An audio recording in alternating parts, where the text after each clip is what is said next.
Tonight, we descend. When Ella moved to Ashgrove, she thought she was chasing beauty. The forests, the rivers, the golden hills, all she wanted was to capture them on canvas. But every brushstroke betrayed her. The colors turned black, the skies filled with ash, and faces of the dead began to stare back at her from her own work. She wasn't painting landscapes anymore.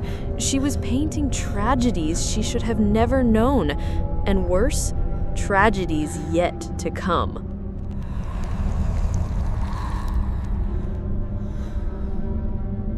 Ella had always been drawn to quiet places, to the silence that settled between the trees and the hush of water moving across rocks. The town of Ashgrove promised that kind of peace, a place known for its breathtaking valleys, rivers that shimmered like glass, and forests painted in every shade of green. She imagined herself standing before an easel, letting the natural beauty flow into her work. But when she arrived, the first thing she felt wasn't peace. It was the lingering sensation that the town was watching her.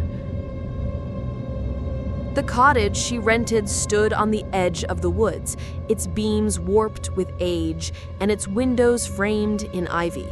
Dust clung to every corner inside, and the air smelled faintly of oil paint and turpentine. She thought it must have belonged to another artist once. The thought excited her, but on the first night, as she unpacked her brushes and stretched a canvas across the wooden frame, she felt a strange heaviness press in around her. When her brush touched the canvas, she intended to paint the meadow she had passed on her way into town, a field glowing with wildflowers, rolling under a wide blue sky. But what appeared was nothing like what she had seen. Her hand moved as if it belonged to someone else. The strokes darkened, bending the flowers into wilted, brittle husks. The sky turned a violent gray, with storm clouds swallowing the light. She dropped her brush, heart pounding. It wasn't what she meant to paint at all. No, this isn't right. She tried again the next day, determined to correct whatever strange mood had overtaken her. This time, she sat near the stream and sketched the way the sunlight glimmered over the water's surface. Yet when she brought it back to the cottage and began painting, her brush carved the stream into something sinister, its waters muddied and red, as if stained with blood. The trees stood like black silhouettes, reaching like claws into the canvas. The painting breathed dread, though Ella could not say why. That evening, she carried the painting into town, embarrassed but hoping for reassurance. She entered the small art supply shop, where the owner, a pale, wiry man named Mr. Caro, raised his brows at her canvas. You're new here. From the city? Yes, I just moved in. I was hoping for inspiration. I think something went wrong. This isn't what I saw at all. Mr. Caro leaned in close, his eyes narrowing. For a moment, his lips parted as if he wanted to say something, but then he pressed them together. Funny thing, that meadow you've painted, it looks just like it did after the fire, about 15 years ago. Strange, isn't it? Ella stared at him, the blood draining from her face. She hadn't known anything about a fire, yet here it was, captured perfectly on her canvas. She laughed nervously, trying to brush it off, but Mr. Caro's eyes stayed on her too long, like he was studying something he couldn't quite explain. That night, as she lay in bed listening to the forest creak against the walls, Ella wondered what her hands were trying to tell her, and who, or what, might really be guiding them. Days passed and the unease clinging to Ella deepened. The meadow fire had been coincidence, she told herself, just a grotesque trick of the mind, some hidden memory that had surfaced. But when she tried again, hoping to capture the golden horizon that crowned the hills at dusk, her hand betrayed her. The sky she painted bled orange, not with warmth, but with a choking smoke. Blackened shapes sprawled along the ridge, twisted forms that she dared not define. When she stepped back, her stomach lurched. It looked like a scene of violence, bodies left to rot beneath a burned sun. Word spread quickly in Ashgrove. She hadn't shown the new canvas to anyone, but whispers seemed to follow her anyway.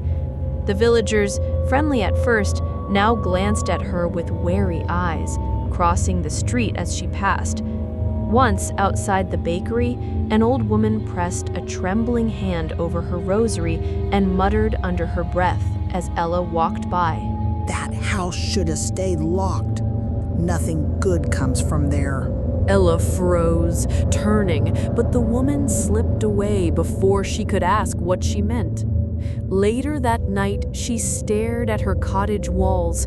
The paintings leaned against them like silent witnesses, each one a window into something grim. She told herself to burn them, to end this madness before it grew worse. Yet each time she struck a match, she hesitated. The canvases seemed to pulse faintly in the firelight, as though waiting, as though watching her. By the end of her first week, Ella barely slept. Every creak in the old cottage felt alive. Every shadow on the wall stretched too long. At dawn, she dragged herself to the easel once more, hands shaking. She would paint something cheerful, something undeniably safe. A child playing in the grassy field beyond town, laughter carried on the wind. Her brush touched the canvas, and what appeared was a child, yes, but not laughing. The girl's face was slack, her eyes rolled white, her body half submerged in the stream. The scene shimmered with uncanny detail, water rippling over her hair as though Ella had seen it with her own eyes. No. Stop. Please? The brush dropped from her hand, splattering paint across the floorboards. She backed away, trembling. She couldn't breathe. She couldn't look away. A knock on the door jolted her so hard she nearly screamed. Miss Ella? It's Caro. Her pulse hammered. She hesitated, then pulled open the door. Mr. Caro stood with a small bundle of supplies in his arms, tubes of paint, fresh brushes. His eyes darted past her shoulder to the canvas behind her. You painted the stream, didn't you? I don't know how. I didn't mean to. His face hardened, the pale skin beneath his eyes tightening. That child, she drowned there 30 years ago. They never found who pushed her. The silence that followed was suffocating. Ella's throat closed, but no words came.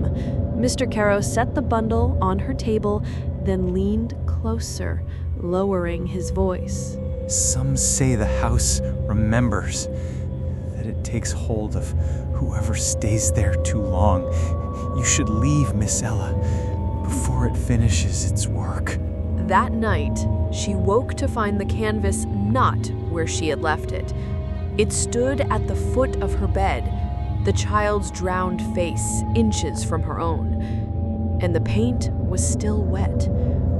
The nights grew longer, though the calendar insisted it was still late summer. Ella barely recognized herself in the mirror.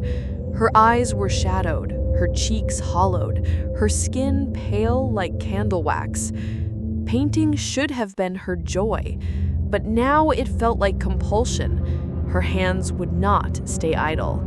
No matter how much she fought, she always ended up before the easel, brush trembling in her grasp, the canvas waiting like a mouth open wide. The scenes poured out of her, in unrelenting detail. A carriage crash on the winding hill road, horses broken and bodies mangled. A hunter hanging by his own snare, face bloated purple. And then, worse still, things that had not happened yet. The town square in flames, villagers screaming, ash falling like snow.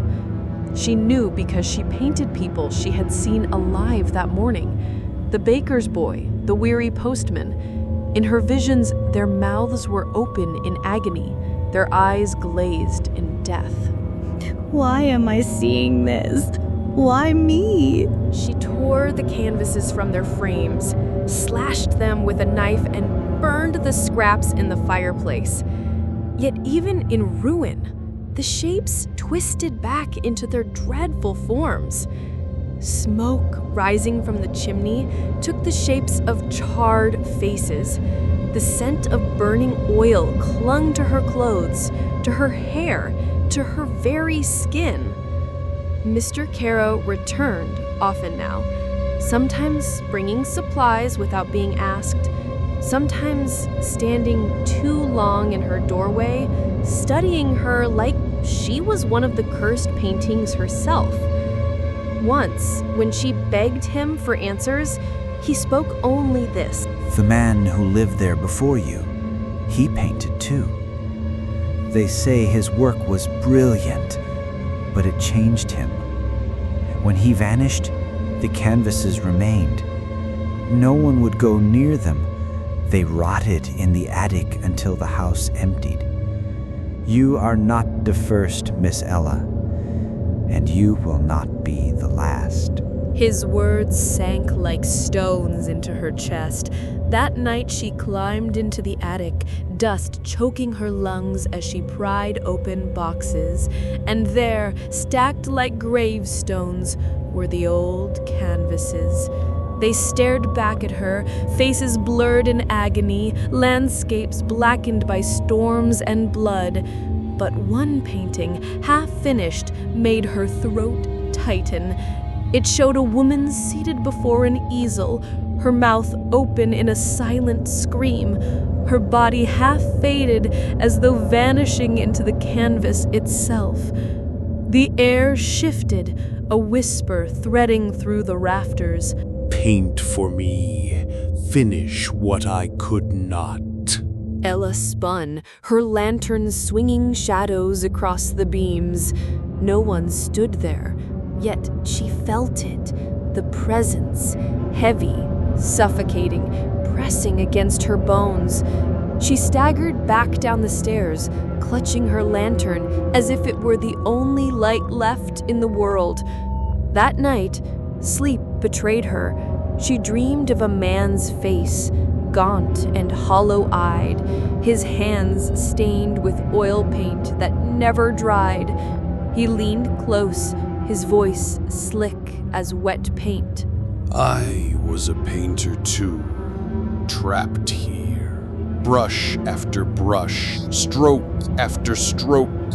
Each canvas a door, but never wide enough. You see them now, don't you? The tragedies. They are windows, and you are the key. Paint the last one. Free me! She woke with paint on her fingers, though she had not lifted a brush. On the easel, a new canvas waited, blank yet humming with quiet hunger. The days blurred into nights. Ella could no longer tell where one began and the other ended. The cottage seemed to breathe around her, the floorboards swelling and sighing, the windows trembling against a phantom wind. Each morning she swore she would leave Ashgrove, but each evening she found herself before the easel, brush in hand. The blank canvas had become a mirror, waiting, taunting, demanding. She tried to resist. She locked the brushes in a drawer, nailed it shut, and buried the key beneath the garden's soil. But when she returned inside, the brushes were already in her grasp, wet with paint. She wept, begging whatever force held her to release her. The answer came in whispers, curling in the corners of her mind like smoke. Just one more. The last painting. Then you will be free. Sleep became impossible. Her dreams bled into waking hours. She saw the man again, the gaunt painter, eyes hollow, smile painted thin like a crack across porcelain. You understand now. We are the same. We are chosen to see what others cannot. But one of us must stay. One must remain behind the canvas, so the other may walk free. Ella stumbled to the attic, desperate for proof that she was losing her mind. The unfinished painting of the screaming woman waited there, but now her features had sharpened. The woman's hair was Ella's hair. Her eyes were Ella's eyes. And behind her, a shadowed figure smiled from the canvas, its brush poised above her vanishing form. No, I won't. I won't finish it. But when she fled, the blank canvas in her room was no longer blank. Brushstrokes appeared on their own, her hand moving, though she hadn't willed it. The shapes formed a door, black and endless, yawning wide. A figure pressed against it from the other side, fingers straining through as though the barrier were thin as paper. You can't stop it, girl. None of them ever did. Ella turned, startled, finding Caro standing in the frame of the door, his eyes hollow, almost hungry. You knew all along? I've watched it happen before. The town always needs a painter. Someone to hold it in place. Someone to finish what was started. His words twisted like knives. He didn't move to help her, only stood watching as the figure in the painting pressed harder, its face pressing into existence, gaunt, hollow-eyed, a grotesque reflection of the man in her dreams. One more stroke. That's all. Free me. Ella's breath came ragged. She could feel the brush cutting into her skin, though her hands were bare. The easel loomed, the canvas glowing with terrible light. She thought of burning it, of tearing it apart, but her body betrayed her, moving closer, closer, until the scent of oil and turpentine overwhelmed her lungs. With a trembling sob, she lifted the brush and made the final stroke. The canvas shuddered, rippling like water. A scream tore from her throat as the world folded inward. For a moment, she felt herself dissolve, paint mixing with paint, color bleeding into color. The last thing she saw was the figure stepping free of the canvas, stretching limbs that had been trapped too long. The cottage fell silent. The easel stood with a new painting upon it. A woman, seated before an easel, her mouth frozen in a scream, her eyes, Ella's eyes, trapped forever in oil and shadow. Weeks later, townsfolk passed the cottage and swore they heard the faint scrape of a brush against canvas, even though the windows were dark. Mr. Caro locked the door once more, shaking his head, whispering the words he had spoken many times before. Always another painter. Always the last painting. Whether Ella's spirit remained within the canvas, or whether she walked free in another's body, no one could say. The truth lingered only in the shadows of Ashgrove and in the silence of a brush forever moving, just out of sight